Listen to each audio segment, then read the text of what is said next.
Lorsqu'ils approchèrent de Jérusalem, Lorsqu'ils approchaient de Jérusalem, et qu'ils furent arrivés à Béphagé, Jésus et ses disciples approchaient de Jérusalem. Vas-y. vers la montagne des Oliviers, Vers la montagne des Oliviers, Jésus envoya 2 disciples Jésus envoya 2 de ses disciples en leur disant, en leur disant, allez au village qui est au-devant de vous. avec un autre formel, allez au village qui est au-devant de vous. Vous trouverez aussitôt une ânesse attachée Vous trouverez une ânesse attachée, et un ânon avec elle. un ânon aussi attaché avec elle. Détachez-les Détachez-les et amenez-les moi. et amenez-les moi.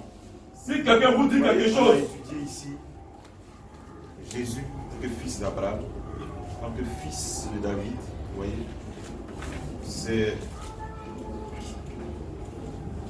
il y a une qualité que je souhaite par la grâce du Seigneur remplir dans l'enseignement Jésus, fils de David. Nous avons vu que cet enseignement révèle son identité en tant que roi, n'est-ce pas? Ça, je pense que tout le monde le sait ici. Nous allons essayer par la grâce de Dieu de mettre en lumière un petit élément qui, ma foi, je pense qu'il va permettre à l'Assemblée de bien comprendre tous les riches enseignements qui sont contenus dans ce récit que nous sommes en train de lire. Et chacun, par la grâce de Dieu, pourra appliquer cela à sa vie et pourra être en bénédiction à son frère, mais au-delà de cela, pourra hériter le royaume et avoir un rang honorable lorsque le Seigneur paraîtra. Parce que c'est l'objectif pour lequel nous préparons l'épouse. C'est l'objectif pour lequel nous préparons l'épouse. Je l'ai même fois dit, nous ne venons pas ici pour être des connaisseurs, des réciteurs des versets bibliques, avec une grande connaissance. Mais nous venons ici pour humilier nos âmes, le connaître pour mieux le servir, pour mieux nous abandonner à lui. C'est là le sens des rassemblements par semaine. Sinon, nous devons mieux faire de rester chacun chez nous à la maison et estimer que nous sommes sauvés, continuer à vivre comme nous voulons et avoir une vision de sa venue. Vas-y, frère. allez au village qui est devant vous. Allez au village qui est devant vous. Vous trouverez aussitôt une ânesse attachée Vous trouvez une ânesse attachée et un ânon avec elle. et un ânon avec elle. Détachez-les et amenez-les moi. Détachez-les et amenez-les moi. Si quelqu'un vous dit quelque chose, Détachez-les et amenez-les moi. Vas-y, frère. si quelqu'un vous dit quelque chose, Si quelqu'un vous dit quelque chose, vous répondrez, vous répondrez. le Seigneur en a besoin. Vous répondrez, le Seigneur en a besoin. Vas-y. Et à l'instant, Et à l'instant, il les laissera aller. et à même instant, il les laissera aller. Vas-y, frère. Or, ceci arriva, Quand ceci arriva, afin que s'accomplisse ce qui avait été annoncé par le prophète. vas-y, frère. Dites à la fille de Sion, Dites à la fille des Sion, Deux mais points. en rapport avec la prophétie de Zacharie. Vas-y, frère. voici, Voici. ton roi vient à toi, Voici ton roi vient à toi, plein de douceur, plein de douceur, et monté sur un âne, et monté sur un âne, sur un ânon, sur un ânon, le petit ânesse. Vas-y, le frère. petit d'une ânesse. Vas-y, frère. Les disciples allèrent Les disciples allèrent. et firent ce que Jésus leur avait ordonné. Vas-y, frère. Ils amenèrent l'ânesse et l'ânon, Il amenait l'ânesse et l'ânon. mis sur eux leurs vêtements, Vas-y, frère. et les filles assoient dessus. Et le fit asseoir dessus. Fit asseoir le Seigneur sur l'ânon. Vas-y, frère. La plupart des gens de la foule La plupart des gens de la foule étendirent leurs vêtements sur le chemin. étendirent leurs vêtements sur le chemin. D'autres coupèrent des branches d'arbres D'autres coupaient des branches d'arbres et en jonchèrent la route. et en jonchaient la route. Verset 9. Vas-y. Ceux qui précédaient et ceux qui suivaient Jésus, La foule qui était derrière lui et devant lui. ils Vas-y. criaient, deux Criaient. points. Vas-y. Hosanna au fils de David. Hosanna, fils de David. Béni soit celui qui vient au nom du Seigneur. Béni soit celui qui vient au nom du Seigneur. Hosanna dans les lieux très hauts. Vas-y, frère. Amen. Amen. Vous voyez, là, il s'agit ici du fils de David. C'est une préfiguration parce qu'il n'était pas venu en tant que fils de David. Il était venu en tant que l'agneau de Dieu pour le pardon des péchés.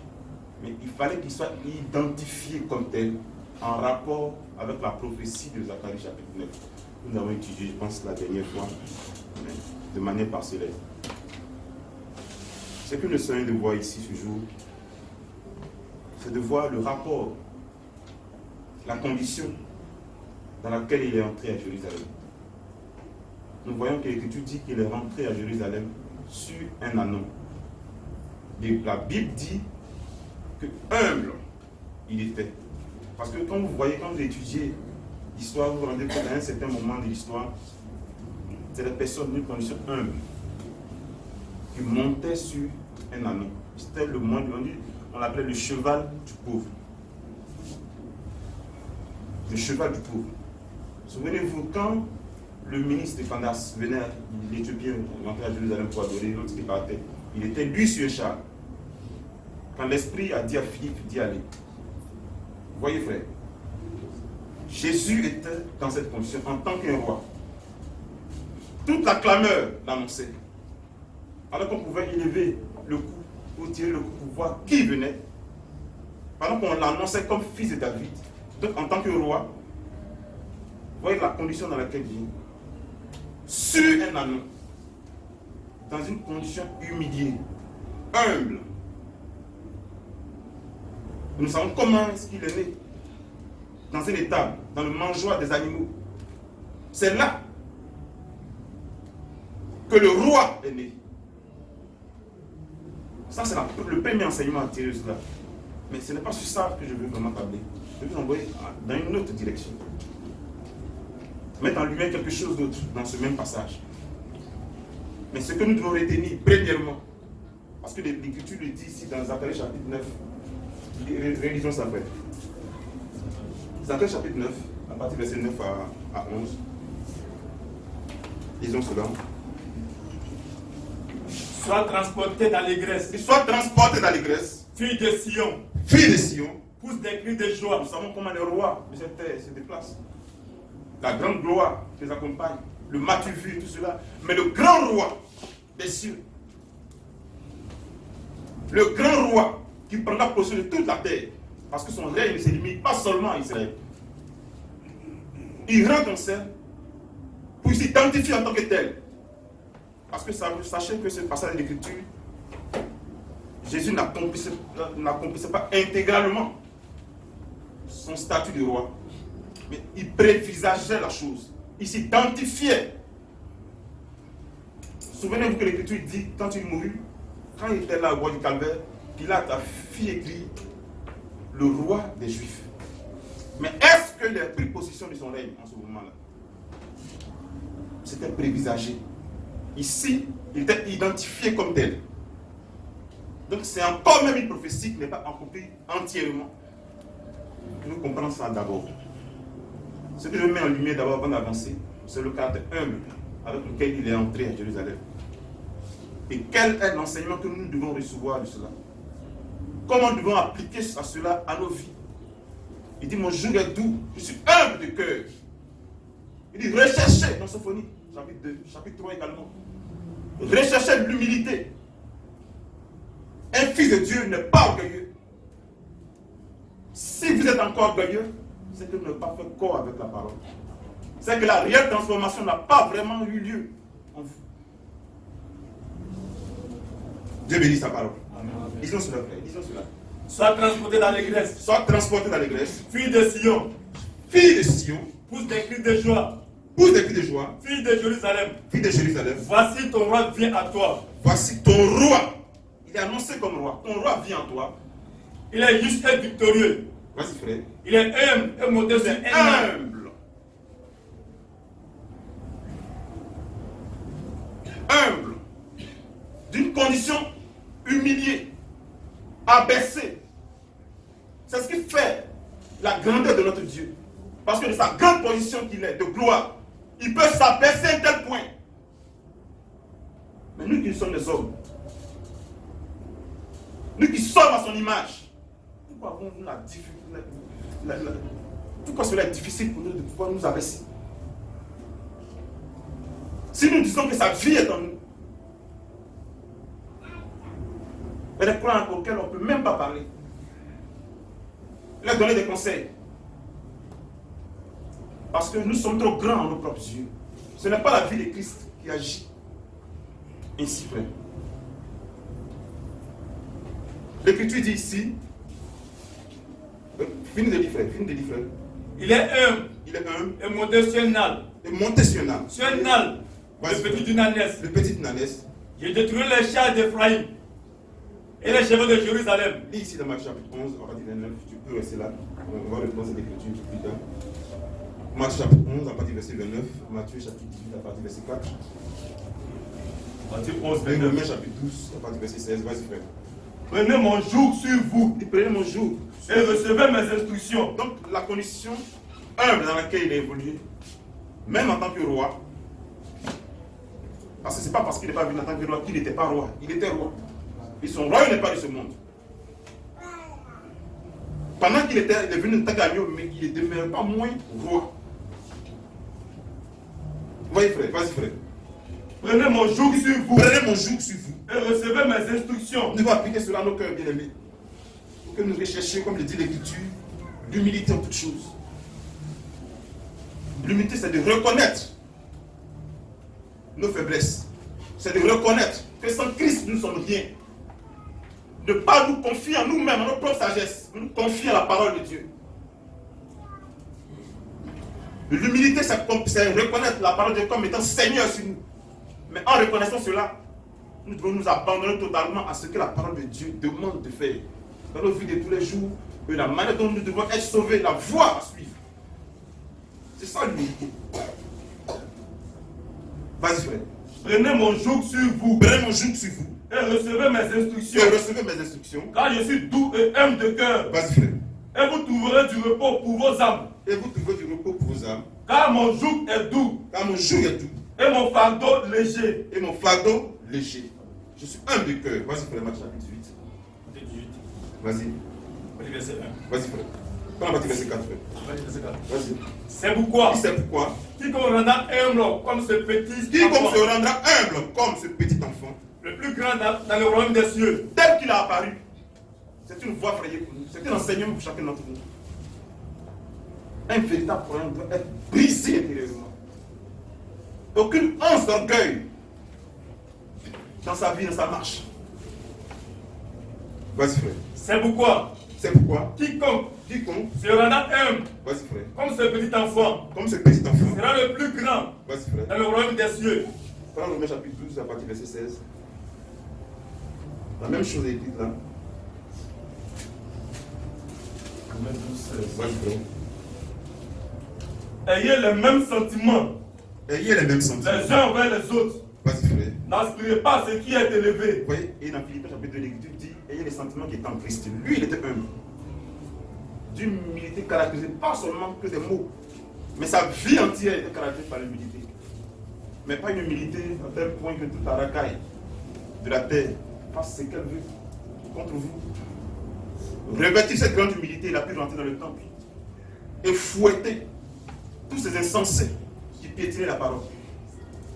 Et le prophète dit, un serviteur de Dieu ne doit pas être assez trop humble pour laisser n'importe quoi entrer dans l'assemblée. Vous voyez, donc il y a des limites à la chose. L'Écriture même dit, réponds à l'insensé, de peur qu'il se croie sage. Vas-y, frère. Ayez les mêmes sentiments les uns envers les autres. Vas-y, frère.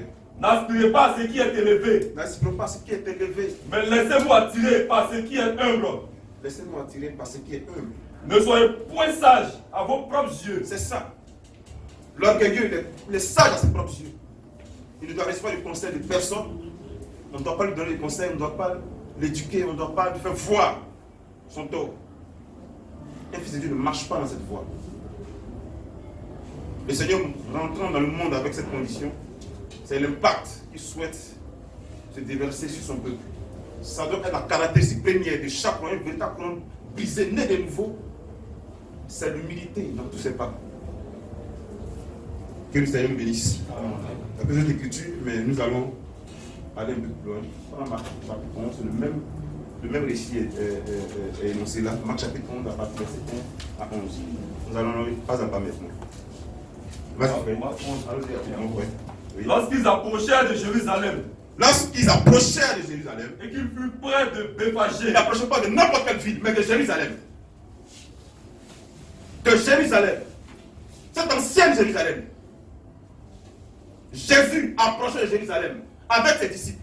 Vas-y, frère. et qu'ils furent près de Béphagée, Vas-y, de frère. Béthanie, Vas-y, frère. vers la montagne des Oliviers, Vers la montagne des Oliviers, Jésus envoya 2 de ses disciples Jésus envoya 2 de ses disciples en leur disant 2 en points. leur disant 2 points. Allez au village qui est devant vous. Allez au village qui est devant vous. Dès que vous y serez entrés, Vas-y, frère. vous trouverez un anneau attaché Vous trouverez un anneau attaché. sur lequel aucun homme ne s'est Non, encore non, attaché. Sur Jésus qui rentrait à Jérusalem. Mais bien souvent, nous ignorons, ou nous mettons à l'écart qu'il est rentré à Jérusalem sur un anneau. Quel est le message qui est caché là? Quelle est la condition de cet anneau? Avant que Jésus puisse l'utiliser pour monter là-dessus et rentrer à Jérusalem. Il y a tout un message là. Il dit, allez-y, dans le village qui est proche. Il y a un anneau là. Que représentait cet anneau, frère? On parle ici d'un âne. Quelqu'un dira, mais dans l'écriture, laissez-moi vous dire que cet anneau est le type de tout pécheur lié par la dénomination. Tout pécheur lié par le système, par le monde, en captivité, que le Seigneur rachète pour sa gloire, pour rentrer dans le règne avec lui. C'est cette image qui est là. Nous allons, par la grâce de Dieu, rentrer l'écriture pour attester cela. Parce que d'autres diront, mais on parle d'un anneau. Lui, on parle d'un anneau. D'un âne. Et comme il est écrit dans Genèse chapitre 16, la Bible parle d'Ismaël, la sémence caïnite, qui est imagée, qui est comparée à un âne sauvage. Maintenant, l'écriture parle d'un âne sauvage. Mais regardons un peu ce qui c'est. Lisons cela, Genèse chapitre 16. Je vais lever vite ce voile pour que tout le monde puisse comprendre dans quelle direction nous partons, pour éviter que certains se perdent dans des... Parce que les types sont bien dans l'écriture, mais sachez mettre chaque image à sa place. Si vous faites la confusion, vous ne comprendrez jamais l'écriture. Parce que l'écriture dit dans Genèse que le serpent est le type du diable. Vous voyez bien aimé, mais vous voyez que lorsque le parcours de choses d'Israël, la Bible dit que Dieu a demandé à Moïse de lever un serpent d'airain. Pour que quand le peuple qui était mordu, qui tentait de mourir, regarderait ce serpent, il puisse découvrir la guérison. Il dit cela à son prophète. Il ne dit même pas faire l'image d'un agneau. Il dit faire l'image d'un serpent. Et élève-le. Lorsque le peuple qui serait en train de mourir regarderait cela, ce peuple-là obtiendrait la guérison. Et elle fixe, les regards fixés sur lui. Et Dieu envoie Moïse en Égypte et lui dit, tiens ce bâton. Quand tu vas lancer ce bâton-là va se transformer en serpent. Pourtant, dans Genèse, l'Écriture dit que l'image du serpent, c'était l'esprit antichrist, l'esprit de l'horreur, le diable. Vous voyez, donc quand on entendait serpent, surtout, ne mettez pas ça carrément au compte du monde des ténèbres. C'est pareil pour l'éclair. Le frère Dominique, je crois qu'il a dit ici plusieurs fois. Jésus dit, je vois Satan tomber comme un éclair. La même écriture, la même Bible enseigne que le Fils de l'homme, par rapport à son apparition, est comparé à un même éclair.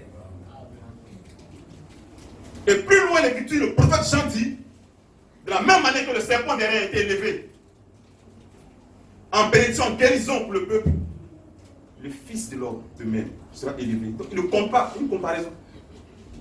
Comparaison n'est pas raison.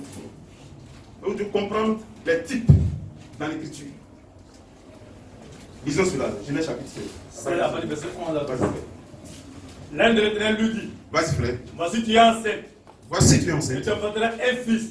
Un fils. À qui tu donneras le nom d'Ismaël. Donc Ismaël, c'est toute la lignée des musulmans. Vas-y frère. Car l'Éternel t'a entendu dans ton L'Éternel affliction. t'a entendu dans ton affliction. Il sera comme un âne sauvage. Il sera comme un âne sauvage. Samuel Il sera sera comme comme un âne sauvage. Qu'est-ce que ça veut dire? Parce que quand nous voyons dans l'écriture, dans le livre des Osée chapitre 8, nous voyons que Dieu traite également son peuple béni comme un âne sauvage. Disons cela, Osée chapitre 8. Osée chapitre 8 à partir du verset 1 Allons-y rapidement, frère. Je vous ai promis de ne pas durer aujourd'hui. Donc, nous allons le faire. Vas-y, frère. On bouge la trompette. On bouge la trompette. L'ennemi fond comme un aigle. Vas-y, frère. Sur la maison de l'Éternel. Sur la maison de l'Éternel. Parce qu'ils ont violé mon alliance. Parce que Israël a violé l'alliance. Et transgressé ma loi. Israël a transgressé la loi de Dieu. Ils crieront vers moi. Ils crieront vers moi. Mon Dieu. Prends directement le verset 8 à 9. Donc, là, l'Écriture dit qu'Israël était dans la condition dans laquelle il était dans une condition de chute, de péché, de violation de la loi de Dieu. Et regardons comment Dieu les appelle. Vas-y, frère. Israël est anéanti. Israël est anéanti. Ils sont maintenant parmi les nations. Ils sont maintenant parmi les nations, débordés parmi les nations. Comme un vase sans prix. Vas-y, frère. Comme un vase qui n'a pas de prix. Vas-y, frère. Quand ils sont allés en Assyrie. Quand ils sont allés en Assyrie, en déportation, vas-y. Comme un âne sauvage. Comme un âne sauvage. Qui se tient à Son l'écart. peuple, vous voyez. Donc le fait que l'Écriture parle d'âne, et même d'âne sauvage, c'est un caractère de chute, de péché, de disgrâce. Ce n'est pas une nature de condamnation. Nous allons approfondir cela pour qu'on puisse bien continuer, pour que le peuple suive exactement cela. Nous allons prendre la brochure pour expliquer rapidement cette chose. Parce que si ce n'est pas bien expliqué, tout ce que nous allons dire plus tard, cela vous survolera. J'ai dit ici que l'âme, dans Marc chapitre 11, qui était liée, était la condition d'un pécheur racheté, délié, changé, transformé. C'est seulement après cela que le Seigneur pouvait se tenir sur lui et rentrer à Jérusalem. Sous les acclamations. C'est le type du millénium qui est annoncé, frère. Mais il ne rentre pas seul. Il rentre avec la cohorte bénie. Des hommes, des pécheurs rachetés. Dieu bénit sa parole. Nous allons suivre cela pas à pas avec la déclaration du prophète et revenir à l'écriture pour avancer. Bien aimé. Prenons la brochure intitulée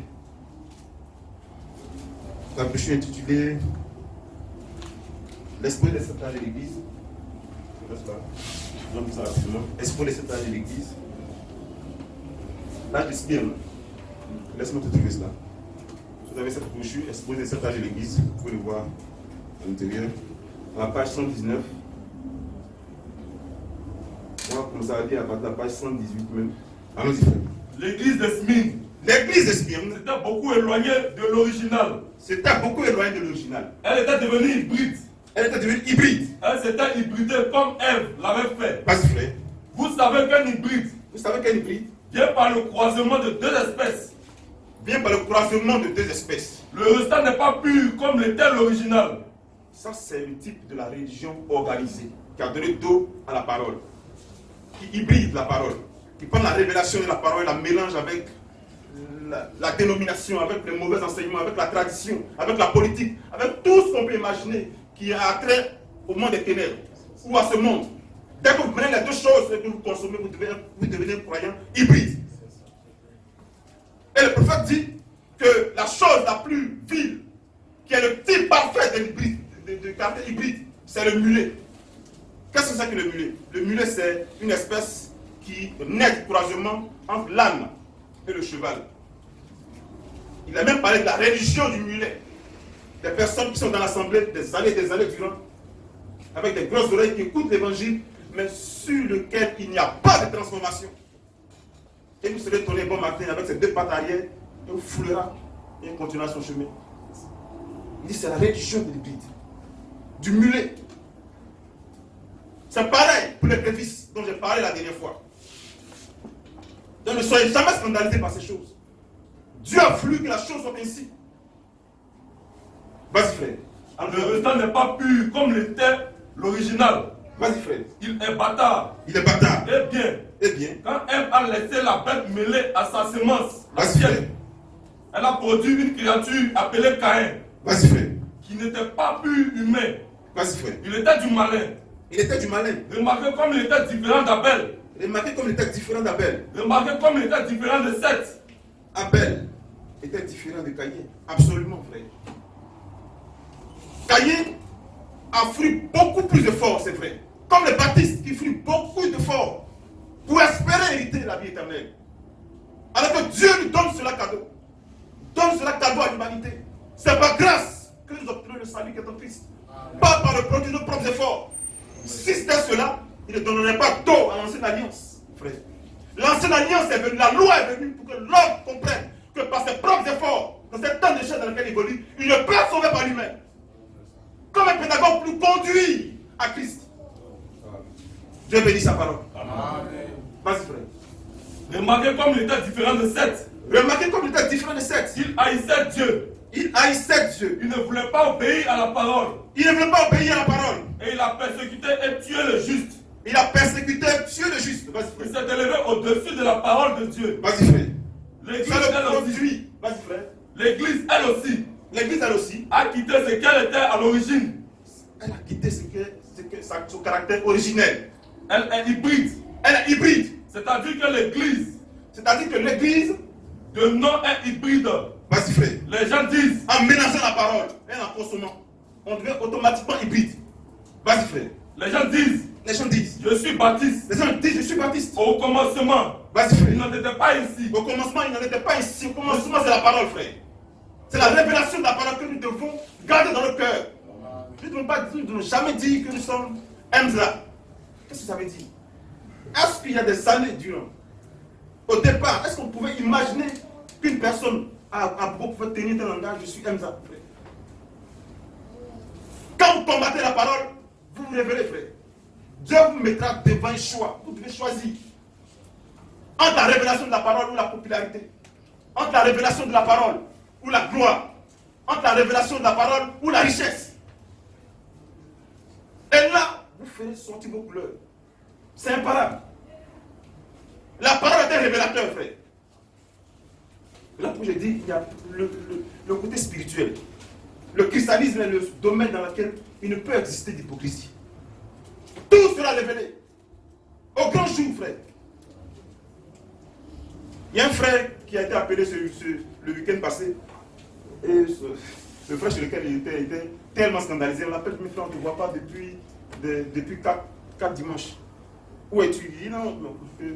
Bon, lui, il ne vient plus parce que bon, il était baptiste avant. Et bon, il a vu que c'est mieux de retourner au baptiste. Et le frère qui l'hébergeait était tellement scandalisé. Mais c'est l'écriture qui s'accomplit, frère. C'est l'écriture qui s'accomplit. Mais nous ne devons pas autant les haïr. Vas-y, frère. Je suis méthodiste. Je suis méthodiste. Au commencement, il n'en était pas ici. Au commencement, il n'en était pas ici. Ne dites jamais cela. Ne dites jamais cela. Vous ne devez pas vous identifier à un groupe, mais vous devez vous identifier à la parole de Dieu. Amen. C'est ce que nous voulons. C'est la manière dont nous voulons que vous croyiez, que vous viviez. On ne prêche pas la parole pour faire des hommes de fanatiques. Non. Si un fanatisme à démontrer ou à encourager, c'est être fanatique de la parole. Fanatique du Seigneur. Amen. Vas-y, frère. Au lieu de la parole pure. Au lieu de la parole pure, vas-y. Au lieu de la pure parole de Dieu. Au lieu de la pure parole de Dieu. Au lieu d'avoir dans l'église Au lieu d'avoir dans l'église des hommes remplis de l'esprit des hommes remplis de l'esprit. et conduits par la révélation que donne De l'esprit. prendre en tant que ministre de l'évangile la parole pour pouvoir édifier le corps et le conduire à Christ. Pour permettre à Christ de monter sur l'anneau. Et qu'est-ce que nous constatons, bien aimés frères? Beaucoup d'hommes, de serviteurs de Dieu, eux-mêmes, après avoir détaché l'anneau, souvent même ils ne le détachent même pas. Et ils montent eux-mêmes sur l'anneau. Quand ils auront fini de jouir de l'anneau, peut-être, ils vont le céder au Seigneur. Voyez frère, c'est la triste réalité, bien aimé. Vas-y. Au lieu d'avoir dans l'église des hommes remplis de l'esprit Au lieu d'avoir dans l'église des hommes remplis de l'esprit, et conduits par la révélation que chaque donne président l'esprit. ministre doit conduire chaque âme à avoir une intimité parfaite avec le Seigneur. Parce que si vous n'avez pas l'esprit Seigneur, peu importe vos bonnes œuvres, peu importe ce que vous avez fait dans ce monde, vous ne pourrez éviter avec lui. Vous serez détruits parce que ce monde est voué à la destruction. Le monde est déjà condamné, bien aimé. Votre seul échappatoire, c'est que vos âmes soient scellées par l'Esprit du Seigneur. Peu importe vos dons de parler en langue, peu importe votre de vision. Cela n'a aucune importance. C'est dans l'esprit que ces choses se passent. On parle du sort de l'âme. C'est de ça qu'il s'agit. Voilà pourquoi je dis, le christianisme, c'est le domaine dans lequel l'hypocrisie n'a pas sa place. Vous vous séduisez vous-même. C'est dans l'intimité de votre cœur que le Seigneur vous rencontre. Lorsque vous êtes seul, pas avec votre voisin. Cette relation s'est bâtie dans l'intimité. Soyez davantage plus proche de lui chaque jour qui passe. Bonifiez-vous dans sa présence. Dieu bénit sa parole. Vas-y, frère. On a maintenant des credos. On a maintenant des credos. Des règlements. Des règlements. Et les hypothèses savantes d'hommes instruits. Vas-y, frère. L'instruction à remplacer. C'est les fêtes, c'est les cérémonies. Vous voyez, bien aimé, les kermesses qu'on organise, les sorties de scouts, et de toutes ces choses, les festivités ont remplacé la révélation de la parole. La stimulation que produit la réelle parole. Vous voyez, frère. Mais nous devons revenir à la parole. Amen. Et chaque élu, peu importe le temps qu'il aura passé dans ses cordes, dans ses chaînes, attaché à cet arme, dénominationnel ou à sa tradition, ou dans le fétichisme, peu importe le temps, le temps viendra où il écoutera la parole, où il sera attentif à la révélation de la parole. Amen. Ce jour implacable. Et Dieu marque ce jour-là sur la vie de chacune de ses semences. C'est lui qui crée les conditions. Vas-y, frère. L'instruction a remplacé la révélation. La raison a remplacé la foi. La raison, le raisonnement a remplacé la foi. Les programmes. Oh, mais est-ce qu'il ne serait pas mieux de pouvoir baptiser l'homme dans un verre d'eau? C'est plus sobre, c'est plus classe. Peu importe. La chose la plus importante, c'est qu'ils sont mouillés. Des grandes personnes instruites qui sont élevés dans le monde, comment on va les baptiser dans une eau sale? C'est le raisonnement qui remplace la révélation. L'Écriture dit que c'est doit être dans l'eau, immergé. Le véritable croyant croit cela. La véritable sémence croit cela. Et c'est dans le nom de Jésus-Christ que le baptême se fait. Nous ne sommes pas plus sages que Dieu, bien-aimé. Chaque chose est un type dans la parole. Dieu ne fait rien au hasard. Vas-y, frère. Les programmes ont remplacé la louange spontanée. Les programmes ont loué la louange spontanée. La louange qui est produite par l'Esprit du Seigneur. Parce que nous pouvons danser dans l'Esprit. C'est vrai, frère. Nous pouvons chanter dans l'Esprit. Mais de même, ce qui est produit par la chair et le sang. Et ça, c'est le lieu de la dénomination, de la religion organisée. Vas-y, frère. Au commencement, il n'en était pas ainsi. Vas-y, frère. L'espèce entière a changé. Elle est devenue une église hybride. Il n'y a pas de là. On va dire rapidement. Vous parlez d'hybride. C'est de ça que nous parlions. On a démontré que l'âme, le type de l'âme, ce n'est pas une nature de condamnation. Mais c'est un caractère de chute, de péché. Vas-y, frère. Savez-vous Vas-y, frère. Quel est l'hybride le plus connu au monde? Savez-vous quel est l'hybride le plus connu au monde? Vas-y. Il est avec nous depuis très longtemps. Vas-y, frère. C'est le mulet. Vas-y, frère. C'est le croisement. Le croisement. De l'âne et du cheval. C'est le croisement de l'âne et du cheval. C'est un curieux animal. C'est un curieux animal. Il ne peut pas se reproduire. Lui ne peut pas se reproduire. Il n'a pas de vie qui puisse mais faire c'est dans le cheval. Et l'âne, ça coupe qu'on a le mulet. C'est le type d'un système de croyants. C'est un type de croyant. Vas-y, frère. Il n'a pas de vie. Ils n'ont pas de vie en eux. Qui puisse faire cela. Vas-y. Mais parler d'un travail. Il travaille plus dur que le cheval. Un zélé. Pour que l'âne. Comme Caïn. Donc vous et moi, quand vous comparez l'offrande de Caïn et d'Abel, lequel a pu fournir d'efforts, labourer la plantation, s'aimer, arroser, veiller, et récolter et prendre les meilleurs fruits. Mais Dieu a rejeté l'effort de l'homme. Parce que c'est par le senti que lui-même pouvoir, que l'homme doit adorer, que l'homme doit venir jusqu'à lui. C'est par le sang. Dieu bénit sa parole. Vas-y, frère. Mais observez sa nature. Il est têtu. Il est têtu. Et on ne peut jamais lui faire confiance. Et on ne peut jamais lui faire confiance. C'est l'illustration parfaite. C'est l'illustration parfaite de la religion hybride. De la religion hybride. Un croisement de lumière et de ténèbres. De lumière et de ténèbres. Car le cheval. Est le type du vrai croyant. Suivez très bien. Le cheval est le type du vrai croyant. Regardez ce qu'il dit maintenant de l'âne. Et l'âne. Vas-y. Représente le croyant unique. Représente le croyant unique. Bon, mêlez les deux. Mais les deux. Et vous avez une religion stérile. Suivez très bien. Formaliste. Voilà, je parlais des types dans l'écriture. Quand on prenait les serpents, ne collaient pas tout au monde des ténèbres.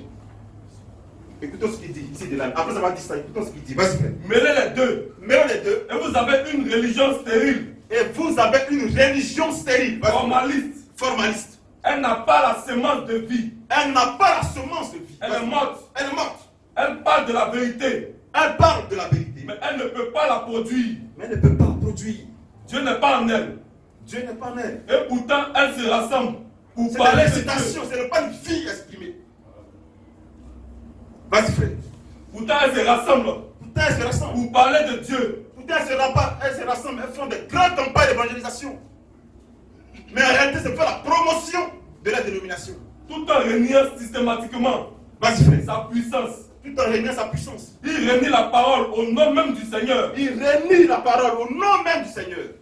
Vas-y, frère. Il n'y a jamais d'espoir pour eux. Il n'y a jamais d'espoir pour eux. Vous rendez-vous compte? Vous rendez-vous compte? Aucune religion organisée. Vas-y, frère. N'a jamais eu un réveil. N'a jamais eu un réveil. Jamais. Jamais. Une fois qu'ils ont formé une organisation. Une fois qu'ils ont formé une organisation. Ils sont morts. Ils sont morts. Ils ne pourront jamais revenir. Lorsqu'ils commencent avec la révélation de la parole, il arrive un temps dans la marche où un homme commence à se lever avec une inspiration diabolique, commencer à organiser les choses. Comme nous grandissons, il est bien que nous puissions mettre sur pied. Et ça commence toujours par des choses anodines. Ça commence toujours par une pensée, après l'établir en doctrine. Quand vous suivez les âges de l'église, vous comprenez cela. Le nicolaïsme commence toujours par cela. C'est le chef de l'organisation qui produit cela. Et si on pouvait prendre des cartes de membres pour s'identifier, parce qu'on commence à devenir nombreux, humainement ça paraît bien, mais c'est diabolique. Et c'est tous ceux que nous baptisions, nous puissions leur donner une carte de membre, pour que nous puissions nous reconnaître. Et on vient, on commence à payer cela. On se rend compte que l'argent commence à entrer. Plus le nombre augmente, plus l'argent entre. On commence à devenir puissant. Et d'autres inspirations diaboliques commencent à venir. Ça commence toujours par des choses insignifiantes. Et l'homme va commencer à arroser ça d'un bon parfum de raisonnement. Et tout le monde adopte cela. L'organisation naît comme ça. Ne pensez pas que tous ces grands dogmes que l'Église catholique a pu avaler jusqu'à aujourd'hui. Mais c'était la réelle Église qui était là. Quand ils ont tué tous les croyants, les rois, les monarques, tous les démoniaques ont pris place maintenant. L'Église dit, la Bible dit qu'elle est tombée.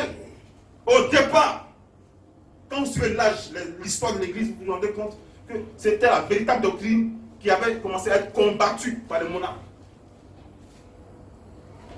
Les grandes personnalités commencent à venir.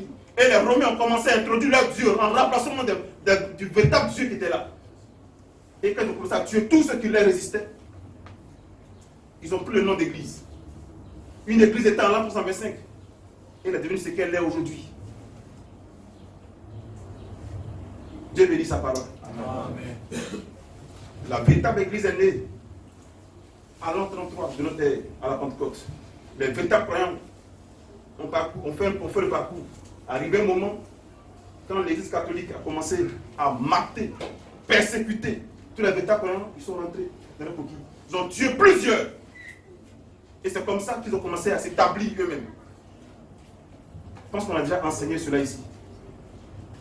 Et un remplacement des choses, de valeurs. Un remplacement des doctrines. Au fur et à mesure que le temps s'est écoulé, ils ont introduit les choses, leur doctrine. À l'issue des réunions, des conciles, pour introduire les choses petit à petit. Mais ce n'est plus la même église. Ce n'est plus la même doctrine. À partir du moment où la doctrine est mise à l'écart, ce n'est plus la même entité. Ce n'est plus la même révélation, ce n'est plus le même Dieu. Le Dieu unitaire a été remplacé par le Dieu trinitaire. Et beaucoup de doctrines ont été introduites au fur et à mesure. Dieu bénit sa parole. Vas-y, frère. Une fois qu'ils ont formé une organisation, Une fois qu'ils ont formé une organisation, ils sont morts. quand Wesley est venu, alors les méthodistes, c'était béni. Mais quand il s'en est allé, ils ont commencé à revenir à tout ce qu'ils ont vomi. C'est pareil depuis le premier âge. Et Paul pleurait. Et je sais que quand je manierai, des lourds viendront. C'est la même chose qui s'est passée. D'âge en âge. Chaque fois qu'une étoile vient, lorsqu'elle disparaît de la scène, il se trouve des personnes qui viennent, des lourds ravisseurs, qui sont même, pendant qu'ils prêchent, ils sont au milieu du peuple. Ils attendent la bonne occasion pour s'exprimer. Parce que la lumière de l'ange qui est là, j'ai l'autorité avec laquelle il est sur terre, les gêne. Chacun a sa coquille, c'est vrai qu'il œuvre, mais c'est de manière sournoise. Mais dès qu'il ressort, dès qu'il est rappelé par Dieu, l'organisation prend une autre envergure. La chose qui était là comme une idée commence à prendre forme. Jusqu'à ce que Dieu amène encore un autre messager pour en sauver une partie. Et le reste qui reste dans l'organisation meurt automatiquement. Et la semence bénie est rachetée. Au fur et à mesure que le temps passe, ils commencent encore à s'organiser. En acceptant tout ce qu'ils ont vomi hier, ils deviennent hybrides. Et Dieu suscite un autre messager encore pour venir crier. Et un lot est sauvé. Ça a toujours été comme ça. C'est de ça qu'il parle ici. Vas-y, fais. Je peux vous montrer cela en type. Exode 13. Maintenant, cela vient maintenant à ce que nous parlons tout à l'heure. De l'âne, qui n'est pas le type de la condamnation ou du péché, d'incrédulité. Parler de la condition de péché, de chute de l'homme. Écoutez ce qu'il dit ici. Exode 13. Exode 13. Tu rachèteras avec un agneau. Il dit tu rachèteras avec un agneau. Tout premier-né de l'âne. Tout premier-né de l'âne. Et Dieu se met-il en mal pour un âne. Et il prend son dans sa loi de parler de ces choses. Exode chapitre 13, lis cela fait. Exode chapitre 13. Vas-y frère, Exode chapitre 13. Lis cela rapidement frère. Exode chapitre 13, verset 13. tu rachèteras avec un agneau. C'est là que le prophète a pris cette écriture pour expliquer ce qu'il va expliquer maintenant. Vas-y frère, continue lire. Tu rachèteras avec un agneau. Tu rachèteras avec un agneau. Tout premier-né de l'âne. Tout premier-né de l'âne. Vas-y frère. Et si tu ne le rachètes pas, Avec un agneau. Tout premier-né de l'âne. Vas-y frère. et si tu ne le rachètes pas, Vas-y frère. tu lui briseras la nuque. Et tu lui briseras la nuque. Vas-y frère. Tu rachèteras aussi Vas-y. tout premier-né de l'homme Vas-y frère. parmi tes fils. Parmi tes fils. Et lorsque ton fils te demandera un jour, Vas-y. qu'est-ce que signifie cela? Vas-y Tu frère. lui répondras, Vas-y. à sa main puissante, Vas-y. l'Éternel nous a fait sortir d'Égypte, à la main de la servitude. Vas-y frère. Continue. Vous voyez, Suivez très bien, bien aimé. Vas-y. vous voyez, Vous voyez. l'âne peut être racheté. Vous voyez, l'âne peut être racheté. Tout malheureux pécheur Et il met en rapport avec le malheureux pécheur. peut être racheté Tout malheureux pécheur peut être racheté. par le sacrifice Par le sacrifice sanglant de Jésus-Christ. Par le sacrifice sanglant de Jésus-Christ. Donc, ce Ou n'est pas une s'il condition rejette d'incrédulité qui le conduit en enfer. Quand la Bible parle d'âne ici dans Matthieu chapitre 21, dans Marc chapitre 11, que nous commençons à étudier, sachez de quoi il est question. Dieu bénit sa parole. Vas-y frère. Tout malheureux pécheur Et tout malheureux pécheur peut être racheté par le sacrifice sanglant de peut Jésus-Christ. être racheté par le sacrifice sanglant de Jésus-Christ. Vas-y frère. Ou s'il rejette Christ, Ou s'il rejette Christ, être lui-même rejeté. sa nuque brisée. Vas-y frère. Mais on ne rachète pas le mulet. On ne rachète pas le mulet. Il n'y a Il pas n'y a de pas de rédemption. sacrifice. Pour lui, ce n'est pas possible. C'est une nature d'incrédulité. Vas-y frère. Il n'y a pas de Dieu rédemption pour lui. utilise les animaux, les images de la nature pour expliquer le spirituel. Vas-y frère. Il n'y a pas de rédemption pour lui. Il n'y a pas de rédemption pour le mulet. Il n'y a C'est pas de un sang. type de personnes, d'hommes, qui même, tu peux passer tout, il peut rester avec le prophète dans la chambre. Une année durant. L'un descend, il monte. Il ne courra jamais. C'est un mulet, c'est un hybride. Vas-y, frère. Il n'y a pas de rédemption pour lui. Il n'y a pas de rédemption pour lui. Il n'y a pas de sang pour lui. Il n'y a pas de sang pour lui. Ce n'est pas possible. C'est impossible. Parce que le mulet trouve refuge dans l'église. Le mulet, lui, il trouve refuge dans l'église. Alors que l'âne trouve refuge dans le sang. L'âne trouve refuge dans le sang de l'agneau. Il est rachetable. Dieu bénit sa parole. Amen. Revenons maintenant à Marc chapitre 11. Tu veux terminer? Je pense que c'est bon. Dieu bénit sa parole. Amen. Donc, commençons à étudier maintenant ces images dans Marc chapitre 11. Je prends pour les frères. Marc 11. Vas-y. Marc chapitre 11. Lorsqu'ils approchèrent de Jérusalem Et qu'ils furent près le de message, se c'est fâcher, l'annonce du roi. Ça, c'est le titre du message. Avant que je l'oublie. Parce que bien souvent, on me rappelle ça après. Avant que je l'oublie, il faut marquer cela. L'annonce du roi. Jésus, en tant que fils de David, est Dieu dans sa condition de roi qui viendra régner sur la terre 1000 ans durant. Et là, on le voit qui entre physiquement pendant qu'il était sur la terre, rentrer à Jérusalem sur un anneau. Mais cet anneau était attaché par quelque chose. Et l'Écriture dit que cet anneau n'a jamais été monté par quelqu'un d'autre, par aucun homme. Mais il était de même attaché. Et c'est la condition de chaque sémence de Dieu. Chaque pécheur lié par sa dénomination, par sa tradition, par la politique, par le monde, par l'impudicité, par tout ce que vous pouvez imaginer. Mais avant que le Seigneur monte sur lui, il faut que d'abord il puisse envoyer sa parole. Il puisse envoyer des prédicateurs pour prêcher la parole. Amen. Ça que si, frère. Il dit, allez, déliez-le. Il y a quelque chose dans lequel je ne vais peut-être pas entrer aujourd'hui, mais vous remarquerez que dans Matthieu chapitre 21, l'Écriture parle de l'anneau, de l'ânesse et de l'anneau. Mais quand vous continuez, vous vous rendez bien compte que ce n'est pas sur l'ânesse qu'il monte, mais c'est sur l'anneau qu'il monte. C'est aussi un message, bien aimé. Mais concentrons-nous sur l'anneau. Dieu bénit sa parole.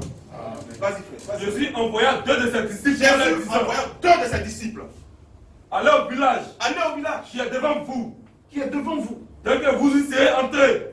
Dès que vous y serez entrés, vous trouverez un anneau attaché. Vous trouverez un anneau attaché. C'est l'image du Fils de Dieu. De la sémence royale. Qui est liée dans le monde. Et chacun son témoignage ici. D'autres étaient des féticheurs, des marabouts. D'autres étaient des gangsters. On était occupés par la tradition de nos pères. C'est l'anneau qui est attaché comme ça, mais Dieu ne t'utilise pas dans cette condition. Il faut que tu sois délié d'abord. Et le prophète explique ce mystère. Dans la prédication intitulée La future demeure de l'épouse, nous avons dit cela, avant de continuer.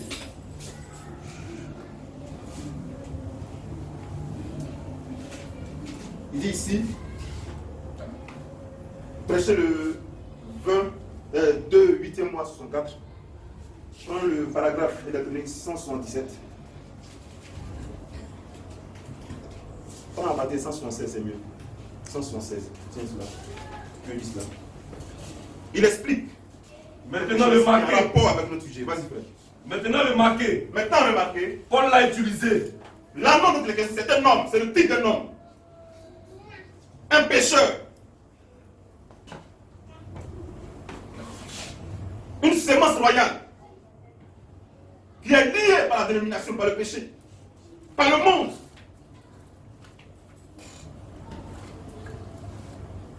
Et le fait qu'aucun homme ne soit assis sur cet anneau est un message aussi. C'est la condition de tout fils de Dieu. Parce que le fait, la position assise dans l'Écriture est un message. Mais disons cela d'abord, si le prophète explique, par rapport à la condition de lier et de délier, pour comprendre le reste. Vas-y, frère. Dans Tite 3:5, vas-y, frère. Paul utilise ce mot. Paul utilise ce mot. Vas-y. En parlant de la régénération. En parlant de la régénération. La régénération de l'homme. La régénération de l'homme, la transformation de l'homme. À l'image du Christ. Vas-y frère. Que l'homme est passé d'un pécheur. Et nous avons expliqué ici que cela passe par 3 étapes. La justification, la sanctification et le baptême en tant que sang divin. Vas-y frère. Que l'homme est passé d'un pécheur à un saint. Vas-y frère. Pas complètement anéanti. Pas complètement anéanti. Quand un homme est changé. Quand un homme est changé. Il n'est pas anéanti. Il n'est pas anéanti. Mais il y a une personne changée. Il y a une personne qui est changée. Il a été changé. Il a été changé. De ce qu'il était à ce qu'il est. De ce qu'il était à ce qu'il est maintenant. Pas anéanti. Et beaucoup d'hommes ont expérimenté cette chose. Cette réalité en Christ. Vas-y frère. Jésus a utilisé le même mot. Jésus a utilisé le même mot. Dans Matthieu 19, 28. Vas-y frère. Pas 28, 19. Vas-y frère. Mais dans 19, 28. Vas-y frère. Il leur a dit. Il leur a dit. Vous serez assis avec moi. Vous serez assis avec moi. Dans le royaume de mon Père. Dans le royaume de mon Père. Vas-y. Régénéré. Mais régénérer d'abord. Vous voyez. Vas-y frère. Changer. Changer. Vas-y. Quand vous serez changé. Quand vous serez changé. Il a utilisé le même mot. Il a utilisé le même mot. De quel mot s'agit-il? Vas-y frère. Ça souvent tout de suite. Continue frère. Et il a utilisé le même mot. Quand il a dit. Vas-y. À l'annon. À l'annon. Il ramène cela maintenant à l'annon. Quel est le rapport frère? Vas-y. Détachez l'annon. Il détachait l'annon. Et laissez-le aller. Et laissez-le aller. Et il a dit la même chose à la résurrection de Il dit la Lazare. même chose à la résurrection de Lazare. Vas-y frère. Déliez-le. Déliez-le. Changez-le. Changez-le. Vas-y. Il est attaché. Il est attaché. Laissez-le aller. Attaché par la tradition. Attaché par la dénomination. Attaché par le tuteur dénominationnel. Attaché par la tradition de nos pères. À tout ce qui a pu remplacer Christ sur le tableau de nos cœurs jusqu'à présent. Vas-y frère. Qu'est-ce que cela veut dire? Qu'est-ce que cela veut dire? Vas-y. La terre sera déliée de l'emprise de Satan. La terre sera déliée de l'emprise de Satan. Elle sera déliée. Elle sera déliée. Elle sera déliée de la politique. Elle sera déliée de la politique. Elle sera déliée des systèmes Débarrassée de religieux. tous les liens politiques. C'est la terre sur laquelle le règne millénaire de Christ aura lieu. Il explique ici le mot délié. Qu'est-ce que cela veut dire? Il met cela en rapport avec la transformation, la régénération. Vas-y frère.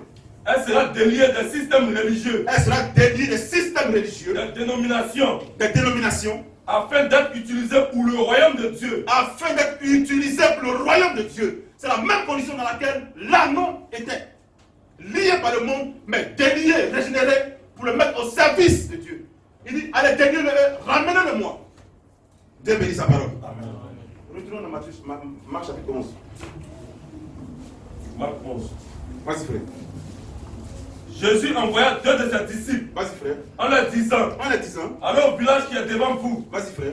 Dès que vous y serez entrés, Vas-y frère. vous trouverez un anneau attaché, Attaché, sur lequel aucun homme ne s'est encore assis. sur lequel aucun homme ne s'est encore assis. Souvenez-vous de l'écriture. Dans Apocalypse chapitre 17, Apocalypse chapitre 18 de même. La Bible parle d'une femme qui est assise sur cette montagne. Elle est assise de même sur des grandes eaux. Et l'écriture dit que ces eaux-là, dans Apocalypse chapitre 17, à partir du verset 15, c'est des nations, des peuples. Voyez bien. Et l'écriture, lisons ce qui est écrit dans Apocalypse chapitre 18, à partir du verset 7. Lisons cela. Reprends d'abord, après chapitre 17 d'abord. Pas après chapitre 17, pour qu'on puisse. J'ai cité l'écriture, mais lisons cela. Après chapitre 17, à partir du verset 1. Lisons cela. Vas-y, frère. Puis un des 7 anges, Vas-y. tenait les 7 coupes vin. Je vais expliquer ici la position assise dans l'écriture. Qu'est-ce que cela veut dire? C'est une position de domination, de règne. Mais ce anneau-là, personne n'a régné en maître sur lui. Il était certes attaché par des liens. Mais laisse-moi expliquer quelque chose d'abord. L'âne a une caractéristique particulière. C'est un animal qui, lorsqu'il n'a pas confiance en celui qui le montre ou la direction dans laquelle il doit partir, il ne bouge pas. La science même explique cela. Remarquez cela. Balaam en a payé les frais. Dieu bénit sa parole. Amen. Continuons l'écriture. Puis un des 7 anges, tenait les 7 coupes vin. Vas-y frère. Il m'adressait la parole en disant, Vas-y frère. Viens. Viens. Je te montrerai le chemin de la grande prostituée. Je te montrerai le jugement de la grande Et prostituée. assise sur les grandes eaux. Cette grande prostituée, c'est l'église catholique romaine. Vas-y, frère. C'est avec elle Vas-y. que les rois de la terre Vas-y. se sont livrés à l'impudicité. La Bible dit au verset 1 que la grande prostituée qui est assise sur les grandes eaux. Et au verset 15. Verset 15. Vas-y. Et il me dit, les hommes qui a vu, eaux sur lesquelles cette femme est assise. sur lesquelles la prostituée est assise, Vas-y, frère. ce sont des peuples, Ce sont des peuples. des foules, Donc elle exerce domination sur les peuples, des foules, des royaumes, des des rois. nations Vas-y, frère. et des langues. Vas-y. Et elle le dit elle-même au chapitre 18. Pendant le verset 7. Disons cela. Au verset Chapitre 18, verset 7. Elle le dit elle-même. Autant, Et l'Esprit dit qu'elle dit en son cœur. Vas-y, frère. autant, Vas-y. elle s'est glorifiée Autant elle s'est glorifiée. et plongée dans Dans le le luxe. luxe ici, la position assise. Vas-y, frère. Autant elle s'est glorifiée Autant elle s'est glorifiée. et plongée dans le luxe. Elle plongée dans le luxe. Elle est riche. Tout l'or du monde se retrouve à Rome, à l'église catholique. Elle va faire basculer tout le système monétaire mondial. Vas-y, frère. Autant. Donnez-lui du tourment. Après chapitre 18, c'est son jugement. Elle va commerce avec tout. Mais combien d'églises a rapport avec le commerçant de la terre? Et la Bible dit que le commerce, pour lequel elle se spécialise même, c'est le commerce d'âmes. D'âmes des gens. Cette écriture, nous allons étudier cela un jour si le Seigneur le permet. Mais continuons, frère. Autant donnez-lui Autant donner à la prostituée, vas-y. de tourment et de deuil. De tout mal et de deuil, vas-y. Parce qu'elle dit en son cœur, Parce que cette prostituée qui est assise sur les eaux, sur les royaumes, sur les rois, sur les peuples, elle dit en son cœur, je suis assise en reine. je suis assise en reine. Je ne suis point veuve. Voyez, frère. Et quand nous repartons l'écriture dans Ésaïe chapitre 6, la Bible dit que Ésaïe a pu voir l'année du règne du roi Osias. Le Seigneur assis sur un trône très élevé. Vas-y, frère, disons cela, frère. Ésaïe chapitre 6. Ésaïe chapitre 6, vas-y, frère. Vas-y. L'année de la mort du roi Osias. Vas-y. J'ai vu le Seigneur assis sur un trône très élevé. Cela met en lumière sa position de roi. Cette femme qui était assise sur ces grandes eaux, elle dit en son cœur. On vient de le dire tout à l'heure. Elle était une reine. Elle régnait sur tout ce peuple-là. On a bien lu tout à l'heure. Je suis assise en reine. Je suis assise en reine. Je ne suis point veuve. Je ne suis pas veuve. Et je ne veux Elle pas a de deuil. des filles prostituées, des églises qui marchent dans la même voie de l'organisation qu'elle, qui est le président des pasteurs, pendant qu'elle a un pape à sa tête. La même voie de l'organisation que Dieu dénie, que Dieu a horreur de cela. Il désire que son peuple soit lié directement à lui. Dieu bénit sa parole. C'est pourquoi chaque croyant doit bâtir une relation intime avec le Seigneur, pas avec le pasteur, pas avec le prophète, pas avec le bishop. Toi que vous devez vous confier à un certain niveau à eux, parce qu'ils ont plus d'expérience. Ils sont placés là pour vous conduire dans la voie bénie de Dieu, vous conseiller, vous aider à prier pour que vous soyez affermis. Mais les femmes qui quittent le foyer à chaque fois, elles sont chez l'homme de Dieu. Mais les conseils qu'on te donne, les prédications que tu écoutes là, ça ne peut pas te transformer. Pour 15 jours, la nourriture que tu manges là, ça peut produire du fruit en toi. C'est pareil pour les hommes. Nous devons grandir. Quand nous consommons la parole, ça pour grandir. Pour être des hommes faits. Dieu bénit sa parole. Disons cela, frère. Ésaïe chapitre 6. Ésaïe chapitre 6. L'année de la mort du roi Osias. Vas-y, frère. J'ai vu le Seigneur assis. C'est Ésaïe qui dit cela. Il explique la vision. Il dit il voit le Seigneur assis. Sur un trône très élevé. Vas-y, frère. Et les femmes de sa robe remplissaient le temple. Remplissez le temple. Prends le verset 5. Verset 5. Vas-y, frère. Alors j'ai dit, Quand tu l'as vu, c'est une image qu'il a vue. Mais il a vu la position assise dans laquelle ce glorieux personnage était. Et regardez l'interprétation qu'il donne de la chose. Vas-y, frère. alors j'ai dit, Vas-y. malheur à moi, Alors, malheur à moi. je suis perdu. Je suis perdu. Car je suis un homme Quand je suis un dont homme. les lèvres sont impures. Vas-y, frère. J'habite au milieu d'un peuple Vas-y, dont les frère. lèvres sont impures. Vas-y. Et mes yeux ont vu le roi, Et mes yeux ont vu le roi, l'éternel des armées. l'éternel des armées. voyez frère, la position assise, c'est une position de domination, de règne d'autorité. Et cette femme qui était assise sur les grands eaux, c'est parce qu'elle a exercé autorité, elle exerce encore même aujourd'hui autorité sur des nations, des rois. Il n'y a aucun roi qui soit établi sur une nation dans cette terre qui ne pas faire allégeance au pape. Ce n'est pas possible. Ton règne ne va pas durer. Dieu bénit sa parole. C'est ainsi, frère. Revenons maintenant. Cet anneau, avec la caractéristique de jamais avoir été monté par quelqu'un, c'est pareil pour chaque fils de Dieu. Quand nous sommes dans une dénomination, quand nous sommes liés, pas une dénomination, mais le tableau de nos cœurs, bien aimés, nous gémissons dans nous. Nous ne sommes pas conduits comme une sémence caïnite qui est au catholique. Lorsque on parle de Jérusalem, Marie et toutes ces choses, son âme est en joie. Il est conduit. Tu sens qu'il y a quelqu'un qui est assis sur lui. Chaque fonction est sur lui. Elle le conduit avec joie. Et j'ai dit tout à l'heure que l'âme est un animal qui a une caractéristique spécifique. Qui, quand elle n'a pas confiance en celui qui le monte, ou la direction dans laquelle vous battez, elle ne bouge pas. Mais tu es quand même lié. Parce que tu ne vois pas bien clair. Mais ton fond est dans ton âme, pas dans ton esprit, pas dans ton corps. Ce qu'il peut faire dans ton esprit ou dans ton corps, ce n'est pas la chose la plus importante. En tant qu'un fils de Dieu lié dans la dénomination par cette corde-là, on a pu faire des choses. Mais au très fond de nos âmes, et chacun se témoigne en lui, nous gémissions, frère. Ce n'est pas le gaieté de cœur que l'anneau est là, attaché. Il attend son sauveur. Et Job l'a dit, je sais que mon rédempteur se lèvera le dernier. Et c'est l'heure de la rédemption. Pour chaque fils de Dieu qui est marqué, et chacun, autant marqué, a écouté la parole, a reconnu la parole. Et s'est donné entièrement à Christ. Dieu bénit sa parole. C'est la condition de cet anneau. C'est la condition de cet anneau. Remettez-vous cela. Quand vous étiez encore dans la dénomination, comment vous souffliez, attaché. Tu sais que la chose n'est pas exacte, mais tu es lié. Mais dans ton cœur, au très fond de ton âme, ce démon-là ne peut pas s'asseoir là. S'asseoir sur toi, être un dominateur sur toi, pour te conduire dans la direction dans laquelle il veut. C'est la condition de cette âme.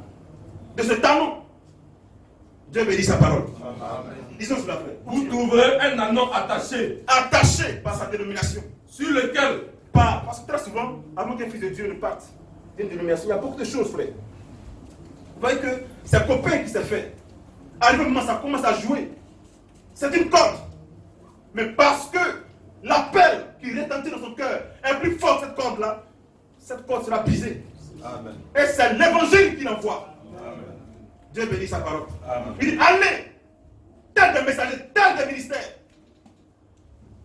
détachez l'anneau. Mais quand il finit de dire cela, il n'était pas monté dessus. Parce qu'aucun ministre n'a le droit de monter. De régner en maître sur une âme. Non, ce n'est pas la position que je donne. Il dit, prends l'anneau, emmène-le-moi. Il dit, on te demande, le Seigneur en a besoin. Pas mon église en a besoin. Pas ma dénomination en a besoin. Pas le prophète en a besoin. On a entendu des gens dire cela. Le Seigneur en a besoin. Pendant qu'ils mettent la parole devant, ils estiment que tout homme vit dans le péché, dans le concubinage dans l'église. Bon, on va arracher toutes les soeurs, vont venir vivre chez moi. Le temps que vous soyez prêts, vous venez les donner. Et pendant ce temps, ce Seigneur-là, lui, il mange. Vous voyez, frère, ce n'est pas de ça qu'il s'agit. Le Seigneur en a besoin. C'est le Christ qui en a besoin. Amen. Amen. Quand la parole est proclamée, c'est pour que chaque anneau lié soit délié. Amen. Pour le ramener cet anneau-là sous l'autorité divine. Pour qu'il puisse monter. Mais si tu n'acceptes pas aujourd'hui que le Seigneur règne dans ton cœur comme maître, qu'il s'asseye sur toi pour te conduire comme Seigneur, comment pourras-tu rentrer à Jérusalem? Parce que quand tu rentres à Jérusalem, bien aimé, pensez à cela, frère. C'est en préfiguration du règne millénaire. Mais si tu n'acceptes pas qu'il règne dans ton cœur aujourd'hui, si tu n'acceptes pas qu'il monte sur toi pour te conduire dans la direction dans laquelle lui il veut, si tu veux conduire toujours à mettre tes maquillages, porter tes pantalons en cachette, vivre ta petite vie de prostituée en cachette, tu penses que ce jour-là, lorsqu'il rentrera à Jérusalem, sous l'acclamation, je ne parle pas de cette vieille Jérusalem, je parle de son règne millénaire. Parce que quand il est rentré à Jérusalem, sur l'anneau, remarquez très bien, la Bible dit qu'ils ont jeté leurs vêtements sur là. Le Seigneur montant sur l'anneau. L'anneau a marché également. Il a marché sur tous ses vêtements. Soyez humbles. Vous participez à cette même gloire. Acceptez la parole. C'est la gloire dans laquelle nous rentrerons, bien aimés. Si tu n'acceptes pas qu'il monte sur toi, qu'il règne en maître sur toi, qu'il domine sur toi par son évangile, par sa parole, de ton cœur, comment ce jour-là tu peux rentrer à Jérusalem? Dans la nouvelle Jérusalem, bien aimé, pas de la vieille. Ce règne est devant nous. Que le Seigneur nous bénisse. Amen. Continuons, frère. Il y a tellement de choses à voir dans cette écriture. C'est riche d'enseignements. Comme j'ai dit qu'on n'a pas duré aujourd'hui, peut-être qu'on va remettre ça une autre fois, mais permettez-moi de toucher. Il est encore 11h18, on a encore un peu de temps pour me supporter un peu. On peut y aller. Je sais que vous êtes très spirituel. Dieu bénisse la parole. Vas-y, frère. Vous trouverez un anon attaché. Vous trouverez un anon attaché. Sur lequel aucun homme ne s'est encore assis. Sur lequel aucun homme ne s'est encore assis, frère. Aucun homme ne s'est encore assis. Lié peut-être. Enchaîné peut-être. Par la communion avec les uns et les autres. Avec l'argent peut-être que tu recevais là-bas. Avec l'assistance que tu recevais dans l'église dans laquelle tu es jusqu'à présent. Mais n'oublie pas que tu es un anon. Et l'annon, sa capacité, c'est de transporter quelque chose. Et nous, en tant que fils de Dieu, c'est l'arche que nous devons transporter, frère. C'est l'arche, c'est Christ que nous devons transporter. Pas autre chose. Pas porter l'influence de notre dénomination, de notre église. Ce n'est pas cela que nous devons transporter, frère. Nous devons transporter le roi en nous. La vie de Christ en nous. Que rien ne te retienne dans l'église dans laquelle tu es. Si tu es conscient que le baptême que tu as reçu n'est pas en rapport avec l'écriture. La Bible dit que tous ceux qui ont été baptisés dans l'écriture, c'est au nom de Jésus-Christ. Sans coup de base, sans catéchuménat, sans cure d'âme, où on fait kucha, on paye pour recevoir l'attitude au baptême. La Bible dit que même à minuit, des personnes, en pleine nuit, des prisonniers avec Paul, ils ont reçu l'évangile la même nuit. Et ils furent baptisés la même nuit. Ce n'est pas un diplôme qu'on décerne. C'est Dieu qui appelle son amour, c'est Dieu qui appelle sa fille ou son fils. C'est dans le cœur qu'il nous parle. Longtemps tu as marché comme tu as voulu. Sache que tu ne demeureras pas ici. Ce monde disparaîtra un jour. Et tu nous retourneras ce jour-là vers ton sauveur. Vers celui qui t'a créé, vers ton créateur. Dans quelles conditions tu seras? Est-ce que ton marabout pourrait intercéder pour toi? Ton fétiche pourrait intercéder pour toi? Prends conscience. Et abandonne cette voie maudite. Il est encore temps pour chacun d'entre nous de revoir ses voies. Que le Seigneur nous bénisse. Vas-y, frère. Détachez-le. Détachez-le. Et amenez-le. Et amenez-le. Vas-y, frère. Si quelqu'un vous dit, pourquoi faites-vous cela? Pourquoi faites-vous cela? Répondez. Répondez. Le Seigneur en a besoin. Répondez, le Seigneur en a besoin. Et à l'instant, il le laissera venir. Il a pu dire à Paul que dans cette ville encore, j'ai des élus ici, reste et prêche la parole. Il y avait des salons là attachés dans cette ville. Des fils de Dieu attachés dans cette ville. Qui devaient entendre l'évangile. Et revenir à la vie. Et quand Paul a fini de prêcher l'évangile, plusieurs ont entendu, ont écouté, ont reçu cela dans leur cœur. Le Seigneur en a besoin. Et remarquez, quand il a délié l'anneau, ils n'ont pas laissé l'anneau partir, aller sur les collines vertes, et brouter, et se servir lui-même. Non. Il a dit à Pharaon, laisse aller mon peuple, pour que mon peuple me serve. C'est tout notre but. Détacher l'anneau, amener le monde, pour que je monte là-dessus. Quand on monte sur l'anneau, il descend quelques douleurs. Ainsi il dit, mon joug est doux et léger. Mais c'est un joug quand même. Chaque ministère, chaque office doit comprendre que l'office dans lequel il est enrôlé, c'est le besoin exprimé dans la pensée de Dieu qu'il a fait sortir des liens dans lesquels il était, pour le mettre à son service. Vous devez comprendre cela. Pour que chacun puisse être fidèle à son office. y a toujours un sacrifice. Ça, retenez-le, il y a toujours un sacrifice pour tout office. Et ne pensez pas que vous venez en tant que des anneaux libérés pour que vous puissiez vous servir vous-même. Non, ça n'existe pas. Toute écriture en désaccord avec cela. Nous devons servir le Seigneur avec le don qu'il nous donne, le ministère qu'il nous donne, l'office qu'il nous donne, avec aussi le bien. Vous voyez, frère, permettez-moi de faire cette digression. On a acquis un local. C'est maintenant le moment de conjuguer nos efforts. Chacun n'a pas la même force. Nous devons accepter le poids du Seigneur sur nous, parce que c'est le but pour lequel il a demandé à ses deux disciples d'aller et de te délier. Nous devons comprendre cela, accepter cela. Parce que c'est la voie de la bénédiction pour chacun d'entre nous. Nous devons supporter ce poids. Parce qu'il montera sur nous. C'est la raison pour laquelle il demande de délier. Là non. Il ne laisse pas aller dans la propre direction dans laquelle il veut. C'est celui qui monte sur l'anneau qui le conduit. Quand l'agneau a confiance en lui, parce que nous avons confiance en notre maître, il dit nous ressortirons et nous rentrerons et nous trouverons des vrais pâturages, frère. Donc nous laissons conduire par lui. Nous avons pleinement confiance au Seigneur. C'est celui qui n'a pas confiance au Seigneur qui se conduit lui-même. C'est lui l'orgueilleux. Il ne se laisse pas conduire par la parole du Seigneur. La parole du Seigneur n'est pas maître sur lui. Et chaque fils de Dieu marche loin de cette voie. Il s'est s'humilier devant la parole de Dieu et reconnaître la position que Dieu lui donne. Et l'appel pressant de l'Esprit pour l'heure. Et s'y inscrire. Dieu bénit sa parole. Amen. Donc chaque personne qui a un office dans la maison, qui a donc une capacité, doit user de cela sans prévenance. Pour la gloire du Seigneur, pour la gloire du Christ. Parce que toutes les récompenses que nous hériterons ce jour-là, dans sa présence, c'est là que nous serons récompensés, bien-aimés. Dans ce règne qui s'ouvrira. Ce n'est pas l'illusion. Il viendra régner. La Bible dit dans le chapitre 12 que d'autres brilleront comme la splendeur du jour, du ciel. Mais d'autres par contre brilleront comme la splendeur des étoiles. Chacun aura son éclat ce jour-là. Mais tout dépendra de la manière dont tu as servi. La gloire laquelle chacun sera revêtu ce jour-là. Lorsque le roi rentrera.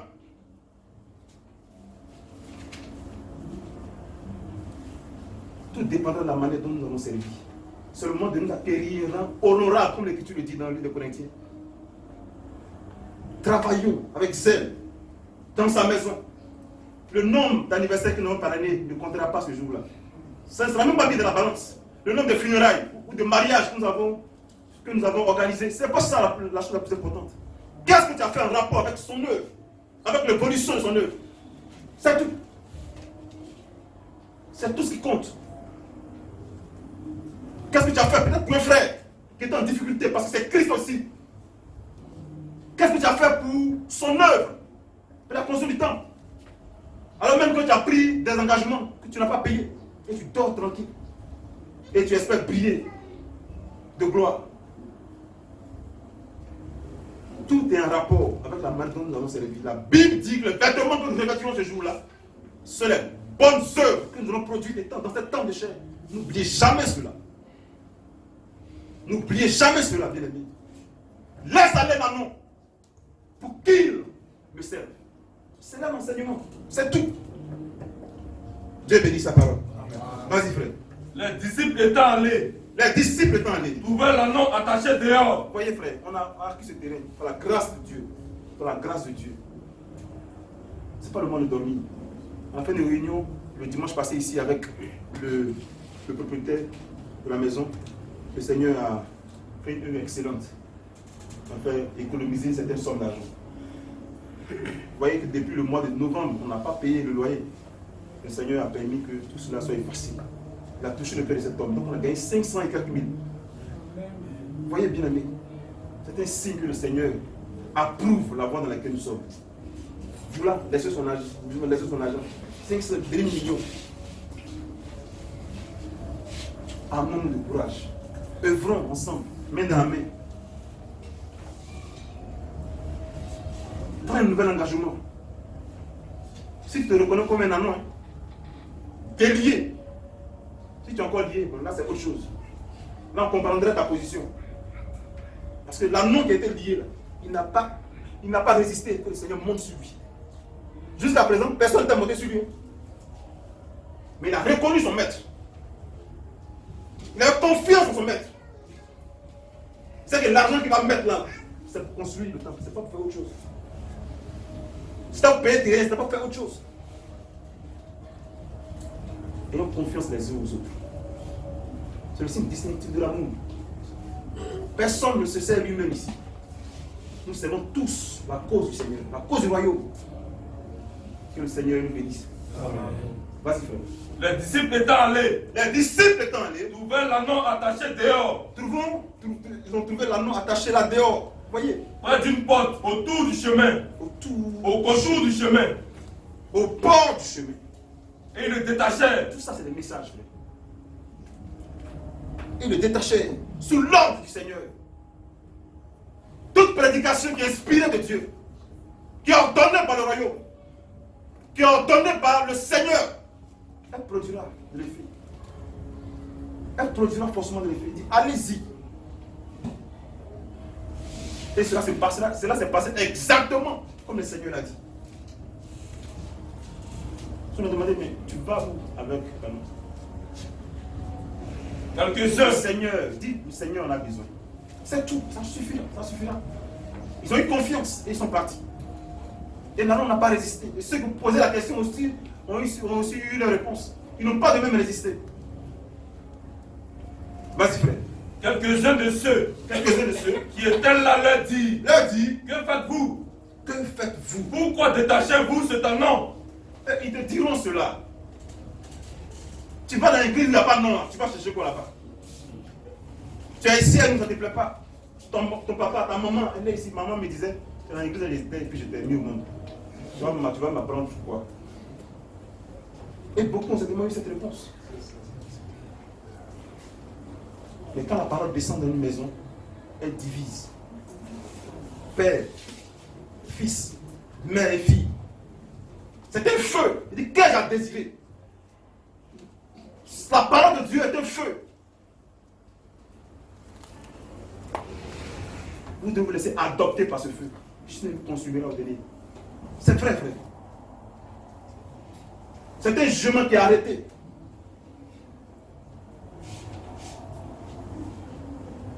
Si ta fille ou ta mère a fait le bon choix, que tu vois l'impact même dans sa vie, pourquoi résistes-tu?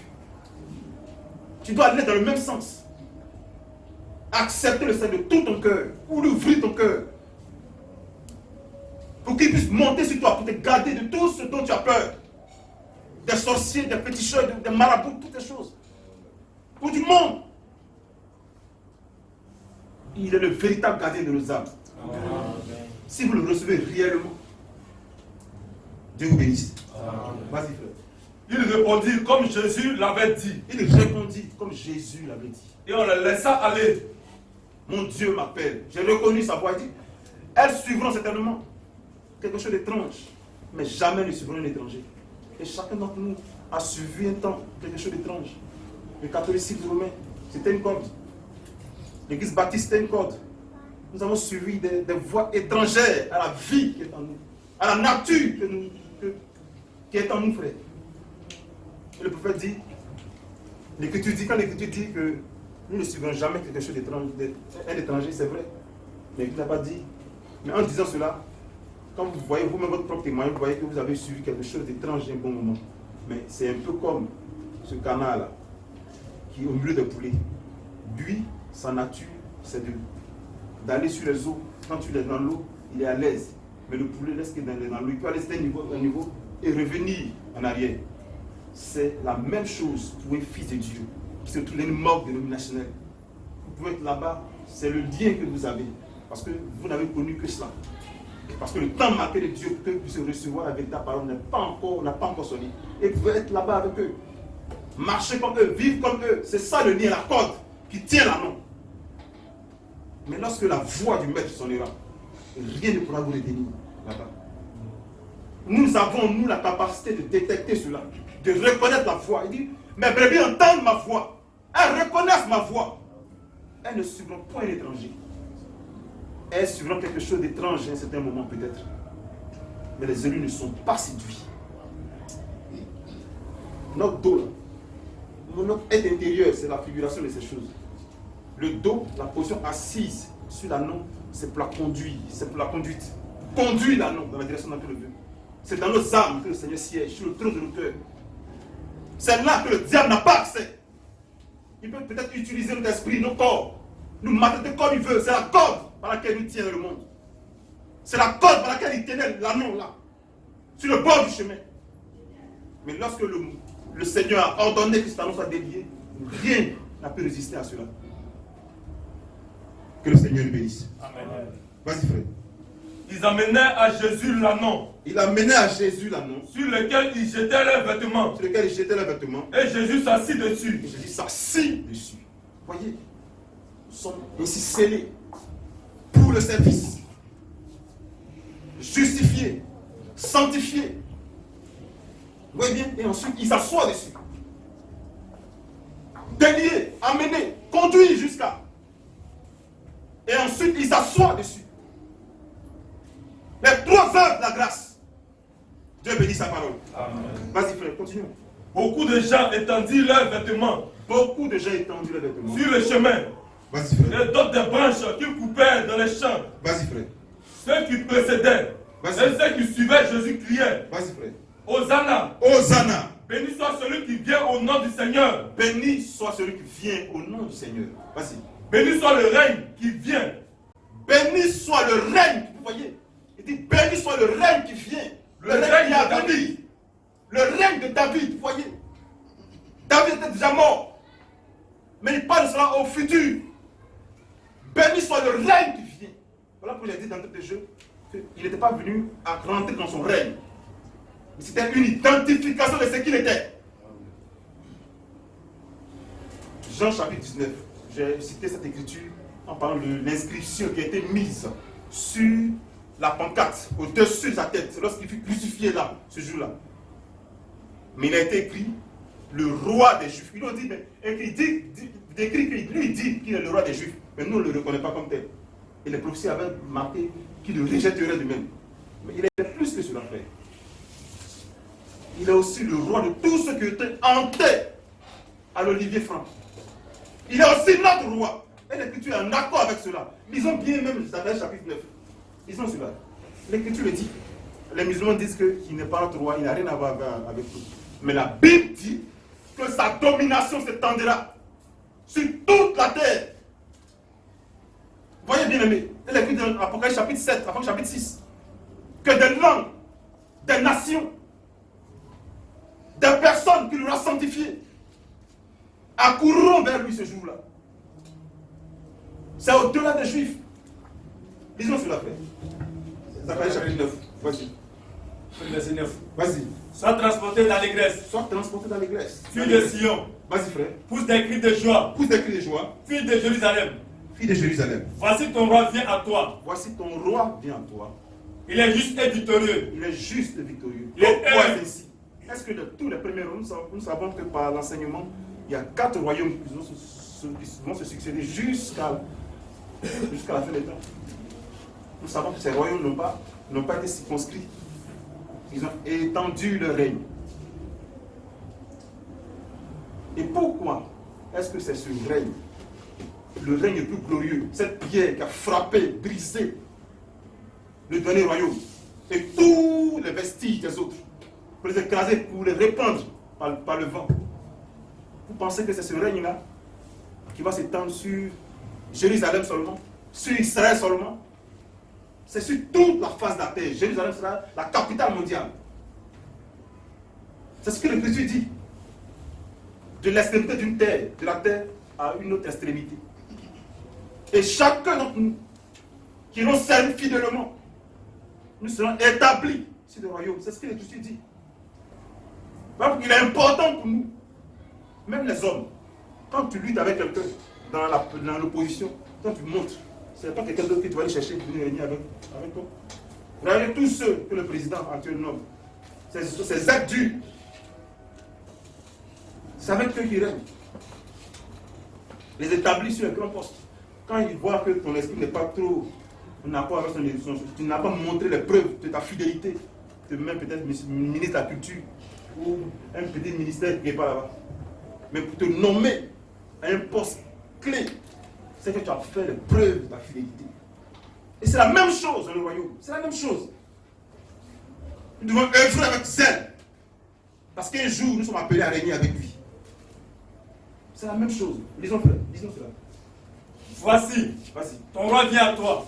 Voici ton roi vient à toi. Il est juste et victorieux. Il est juste et victorieux. Il est humble. Il est humble. Il est monté sur un âne. Voilà pourquoi il est monté sur un âne. Vas-y, frère.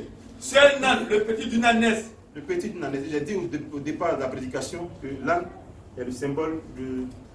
Pas le symbole, mais dans l'histoire, dans un passé un peu récent, dans une certaine période de la vie, est considéré comme... Parce que ceux qui étaient riches, ils utilisaient des chevaux.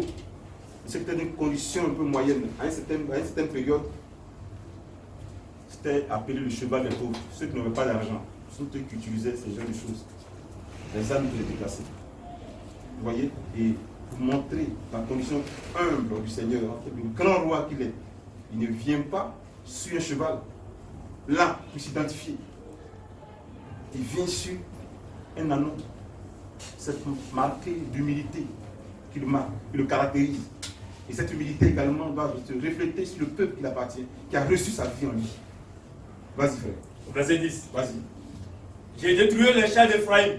J'ai détruit les chars d'Ephraïm. Et les chevaux de Jérusalem. Et les chevaux de Jérusalem. Et les actes de guerre seront anéantis. Et les actes de guerre seront anéantis. Vous voyez bien aimé, selon l'écriture dans l'Apocalypse chapitre 19, vous voyez qu'il y a une grande guerre, Armageddon, qui est à l'entrée du règne millénaire de Christ. Ce sera le vestige de cette période-là. Il dit, il y aura un grand festin ce jour-là. Mais juste après, une période de repos, de guérison des nations. Il n'y aura plus de bruit de guerre et toutes ces choses. Tous les démons seront liés depuis leur pouvoir pendant 1000 ans. Et le règne de Christ pourra commencer. Et nous, avec lui, comme l'anneau, nous rentrerons dans ce règne-là. Dieu bénit sa parole. Amen. Mais ce dont je voulais parler ici, c'est de l'étendue de son règne. Est-ce seulement à Jérusalem, comme c'était le prétendre, c'est sur toute la surface de la terre. Vas-y, frère. Il annoncerait la paix aux nations. Vas-y. Et il dominera d'une main. reprend. Il annoncerait la paix aux nations. Il annoncera la paix aux nations. Il n'y aura plus de guerre dans les nations. Ça finit, terminé. Mais cela sera précédé d'une grande guerre. Et un feu consumera la terre pour sanctifier la terre, pour recevoir le règne millénaire. Je crois que j'ai déjà enseigné cette question. La terre est passée par les mêmes 3 étapes que chaque croyant qui doit vivre dans ce millénium-là. Pour régner avec Christ. Et même au-delà, dans l'éternité, on doit passer par ces 3 étapes. La terre aussi est passée par ces 3 étapes. La première étape, c'était le baptême d'eau au temps de Noé. La deuxième étape, le sang de l'agneau qui a touché la terre pour la sanctification. Et la troisième œuvre qui est devant nous, c'est le jugement de feu que la connaît cette terre. Et ça, je pense que j'ai expliqué cela ici une fois. C'est la troisième étape. Dieu bénit sa parole. Amen. Vas-y, frère. Il annoncerait la paix aux nations. S'il y a des frères peut-être qui n'ont pas compris, ceux-là qui n'étaient pas là, vous pouvez peut-être me voir à côté. Voir le pasteur Dominique pour expliquer cela. Je ne vais pas entrer dans le détail pour éviter que la prédication soit encore plus longue. Vas-y, frère. Il annoncerait la paix aux nations. Il annoncera la paix aux nations. Et il dominera d'une main à l'autre. Il dominera. Vous voyez, il est écrit roi des Juifs. Mais parce que il y a l'olivier sauvage qui a été greffé sur l'olivier franc, selon Romains chapitre 11, il devient automatiquement le roi des nations. Voilà pourquoi l'Écriture dit dans Romains chapitre 1 qu'il est le prince des rois de la terre. Vous savez ce que ça veut dire? Quand tu es le prince d'un royaume, quand le roi meurt, quand le roi n'est plus là, c'est toi qui prends automatiquement le trône. Mais lui, curieusement, il est le prince de tous les rois de la terre. L'Écriture annonce ainsi qu'il va récupérer chaque trône de chaque nation. Amen. Dieu bénit sa parole. Amen. Vas-y, frère. Il dominera d'une main à l'autre. Il dominera de l'extrémité de la terre à une autre extrémité, d'une mer à l'autre. Vas-y, frère. Depuis le fleuve Depuis le fleuve jusqu'aux extrémités de la terre. jusqu'aux extrémités de la terre. C'est aussi notre roi. Acceptons-le de nos cœurs. Acceptons qu'il monte sur nous comme cet amant-là, qui fut délié pour cette cause. Et servons le Seigneur. Je vais m'arrêter là pour éviter d'être long, parce que je vous l'ai promis. Que le Seigneur nous bénisse, qu'il puisse éclaircir encore cette petite prédication dans le cœur des élus et donner l'occasion à tous ceux qui ne l'ont pas accepté jusqu'à présent de pouvoir l'accepter parce que les temps sont finis. Parce que vous ne savez même pas à quel moment le Seigneur vous rappellera. Pendant que vous avez l'occasion d'entendre la parole, pressez-vous de saisir ce témoignage dans vos cœurs et de vivre comme vous. Que le Seigneur vous bénisse. Amen.